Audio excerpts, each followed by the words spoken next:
pernyataan sekaligus juga pertanyaan yang bagus, fokus dan serius. Saya apresiasi semua gerakan masyarakat, apakah itu gerakan mahasiswa, apa itu gerakan buruh, apakah itu gerakan para aktivis lainnya. Kita mendukung selama gerakan-gerakan tersebut betul-betul murni untuk membela agama, bangsa dan negara. Tolong dicatat ya, saya tidak hanya mengatakan bangsa dan negara, selalu saya utamakan agama, bangsa dan negara. Karena kalau kita bela agama, umat Islam kalau bela agama pasti bela bangsa dan negara. Tapi kalau orang bela bangsa dan negara belum tentu dia bela agama. Nah, itu satu dulu yang saya mau garis bawahi. Kita menolak ya kawan, segala macam bentuk kekerasan kepada para aktivis, kepada mahasiswa yang sedang menyuarakan suara keadilan. Jadi sekali lagi, tidak usah khawatir, tidak usah ragu dan bimbang. Sampai hari ini FPI seperti FPI yang dulu dalam soal menegakkan amar ma'ruf nahi munkar serta melawan kezaliman dan menegakkan keadilan. Tapi memang ritme perjuangannya yang berubah. Nah, kenapa ritme perjuangan ada berubah, ada penyesuaian-penyesuaian yang FPI harus hati-hati.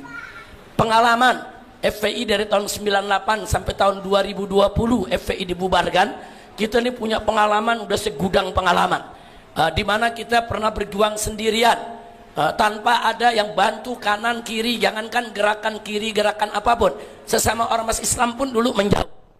Nah, jadi banyak, kita udah pengalaman. Dan puncaknya waktu 411, 212 dan seterusnya ya ikhwan, itu juga menjadi catatan buat kita. Nah, pengalaman-pengalaman ini tentunya wajib menjadi pelajaran buat FPI agar ke depan sedikit lebih berhati-hati. Ada tuntutan-tuntutan supaya presiden mengundurkan diri, sah-sah saja, silakan. Mahasiswa minta presiden mundur, silakan. Yang penting berikan argumentasi yang bagus supaya rakyat bisa memahami argumentasi tadi. Tapi hati-hati dengan provokator.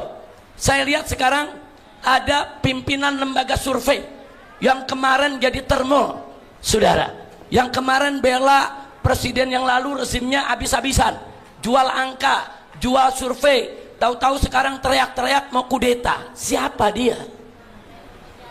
Nah, saya pikir mahasiswa saya nggak perlu sebutkan namanya, saudara. Tukang survei yang kemarin ngambil duit miliaran keuntungan, sekarang teriak-teriak mau kudeta, mau bergerak. Siapa yang percaya?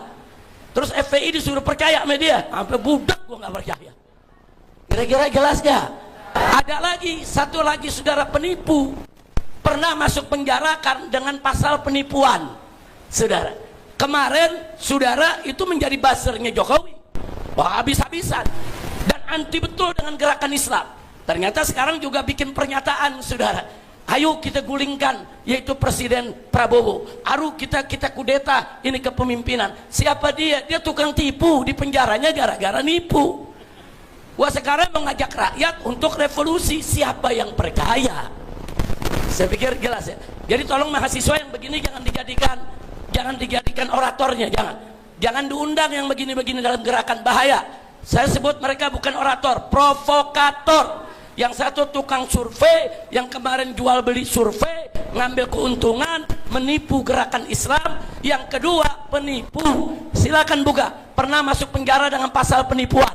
Tahu-tahu sekarang menjadi pakar, menjadi ahli, diundang ke Mabes Polri, diundang ke sana, diundang kemari, saudara. Wah, sekarang jadi provokator supaya orang melakukan pemberontakan. Hati-hati. Gerakan mahasiswa selama murni demi bangsa, agama dan negara, kita dukung. Nah, Anda sebagai salah satu pimpinan BEM, silakan berkomunikasi dengan DPP FPI. Nah, jadi kalau mahasiswa mau dialog dengan FPI, silakan. Banyak orang-orang muda pengurus FPI. Habib Ali, dengar tuh Habib Ali ya. Ini ada dari BEM, diskusi. Pokoknya selama jalan mahasiswa, buruh, betul, bukan untuk kepentingan kelompok, kita dukung. Nah, jadi maaf, bukan FPI berubah, bukan. FPI memang harus memperbaiki cara geraknya supaya tidak tertipu di tengah jalan, supaya tidak ditunggangi di tengah jalan. Saya nggak mau adik-adik mahasiswa yang saya cinta, yang saya sayang, ditunggangi oleh orang-orang yang nggak jelas. Nah, terakhir, kalau pertanyaannya kenapa nih Habib dengan FPI kok kelihatannya sekarang lagi cooling down nih? Saya tanya, bukan cooling down, emang lagi gelar tikar, lagi nonton. Lagi gelar tikar, lagi nonton. Kenapa? Buaya sama buaya lagi ribut. Alhamdulillah. Nah itu yang saya mau sampaikan. Jadi nggak usah khawatir, teruskan semangat. Yang penting jaga diri ya. Jangan sampai adik-adik mahasiswa dikorbankan. Seperti tadi tuh, saya mau dikorbankan. Jangan, nggak boleh. Adik-adik mahasiswa tidak boleh dikorbankan. Wah ini jadi martir, ini jadi pejuang. Hati-hati, kelompok-kelompok ini siap mengorbankan siapa saja asal tujuan mereka tercapai. Nah bagaimana kita mau tahu dia serius apa enggak? Lihat aja rekam jejaknya. Kalau memang yang menyampaikannya seorang profesor, dokter, rekam jejaknya bagus, dia pinter, cerdas, jujur, ajak dalam gerakan mahasiswa. Silakan mereka menyampaikan pemikirannya, karena penyampaian mereka tuh banyak yang argumentatif.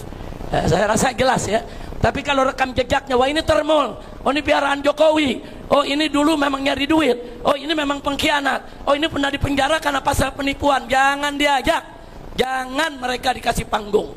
Nah itu yang perlu saya sampaikan. Dan kami dari FPI nggak bisa kumpul dengan orang semacam itu.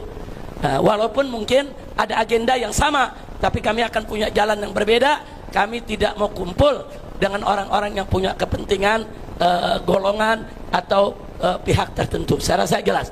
Nah, mudah-mudahan kita doakan gerakan mahasiswa kita dijaga oleh Allah Subhanahu wa taala dan diberikan kemenangan. Amin ya rabbal alamin. Jadi nggak usah khawatir. Ini di sini ada jawara nih. Jawara nih semua siap untuk turun. Ada jawara, ada laskar, ada batik, siap turun bersama mahasiswa. Yang penting bersihkan dulu garisnya, murnikan dulu dia punya gerakannya. Kami akan